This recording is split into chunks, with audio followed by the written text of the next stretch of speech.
আব্দুল মালিক হাফিজাহুল্লাহ, হজরত মাওলানা আব্দুল মালিক, ওনার আব্বা বলতো আমাকে কুমিল্লার লাকসামের মানুষ, জাতীয় মসজিদ বাইতুল মোকাররমের এখন যিনি খতিব, পৃথিবীর এমন কোনো আরব দেশ নাই যেই দেশের ওলামায়ে কেরাম ওনারে চিনে না। বাংলাদেশে তিনি যদি পরিচিত হয় 10%, আরব বিশ্বে তিনি পরিচিত 90%। পৃথিবীর আরব দেশের বহু ইউনিভার্সিটিতে এই হজরত আমার দেশের বাইতুল মোকাররমের খতিব যিনি বর্তমান, ওনার কিতাব, আরবি লিখিত বই কিতাব পৃথিবীর আরব দেশের ইউনিভার্সিটির সিলেবাস ভুক্ত।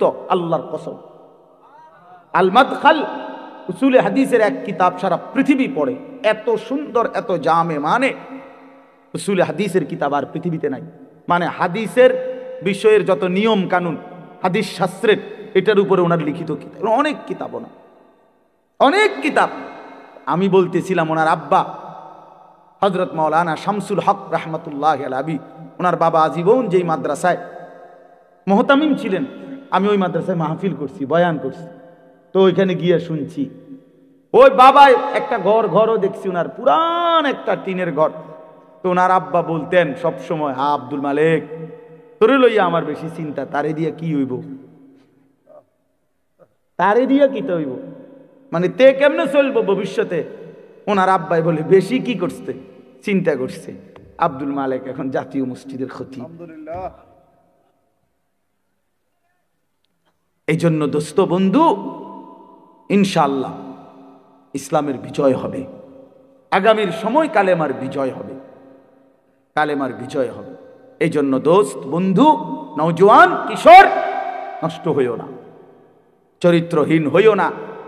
এত সহজে, এত অল্প বয়সে 16 বছরে চরিত্র এভাবে নষ্ট করে দিলা, মাত্র 18 বছর বয়সে এত নারী দেখে ফেললা, মাত্র 18 বছরে এত উলঙ্গ ছবি দেখে ফেললা, বাকি জীবন কি করবা বাবা?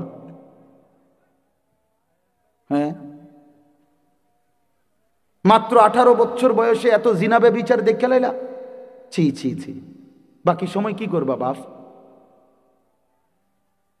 বাকি সময় কেমনে চলবা আব্বা বলো? এত অল্প বয়সে এত নোংরা হয়ে গেলা, এত কম বয়সে এত চরিত্রহীন হয়ে গেলা, সারাদিন নারী ছবি কি দেখো মোবাইলে তোমরা, আমরা বুঝি না বাবা।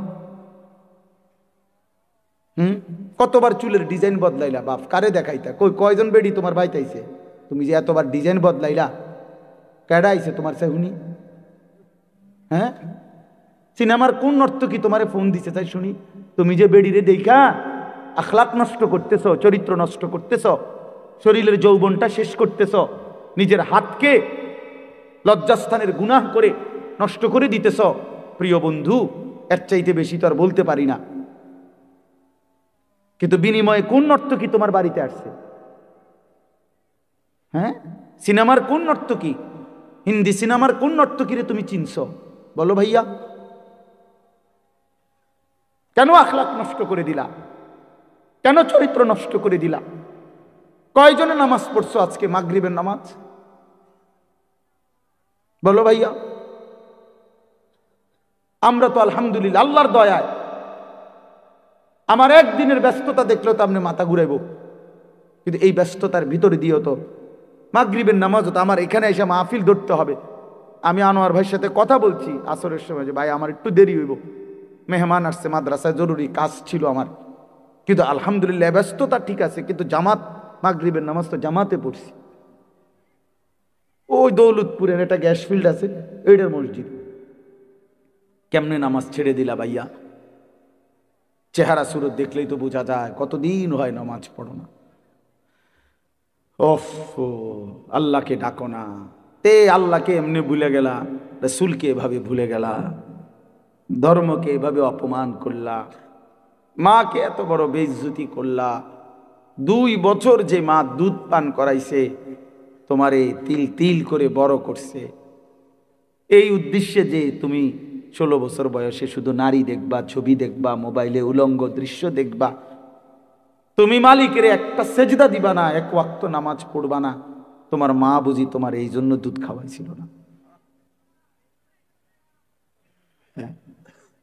তোমার বাবার তিল তিল করা টাকা বেচারা কেউ 16 বছর বিদেশ, কেউ 18 বছর বিদেশ, রক্তটা পানি করে পয়সা রোজগার করে, কি পরিমাণ ঘাম শরীরটা দিয়া ঝরে আরব দেশে মরুভূমিতে।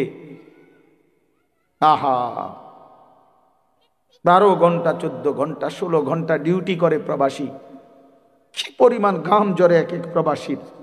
প্রতিটা টাকার মধ্যে, প্রতিটা দিনার দিরহামের মধ্যে, প্রতিটা রিয়ালের মধ্যে ঘামে ভিজা, ঘামে ভিজা। এত ঘাম, এত কষ্ট করে যে মানুষটা স্ত্রীর আদর পায় না, ছেলে মেয়েদের আদর পায় না, 18 বছর 16 বছর 14 বছর, যার একটা ছোট বাচ্চা আছে, মনে করো মেয়ে আছে, ছেলে আছে ছোট, সে দেশে বাবা বিদেশে, কি পরিমাণ বাচ্চাটা বাপকে দেখতে মন চায়। আমি তো ওই আমার সাথীদেরকে জিজ্ঞাসা করেন, আমার গাড়িতে রাতের যদি 3টা বাজেও আমি যাই, 2:30 3টায়, আমার ছোট মেয়ে 3 বছর বয়স, কোন সময় কোনো দিনও ঘুমায় না। আমি যতক্ষণ না যাই ওই ঘুমায় না। একটা দৌড় দিয়া দরজা সেই খোলে, কলিং বেল টিপ দিলেই সে বোঝে আব্বু আসছে। তার মার সাথে সে আইসা গেটের সামনে দরজা খোলে, তো ও যখন হাসে আমার কাছে মনে হয় গোটা পৃথিবী হাসে। তো এমন আদর যেই বেচারা বছরের পর বছর কোরবানি করে দিছে সন্তানদের জন্য, একটু মুখে হাসি ফুটাবে স্ত্রীর জন্য, তো সেই বাবার সন্তান হয়ে তুমি এইভাবে জীবন শেষ করে দিলা। এটা ইনসাফ হলো ভাইয়া?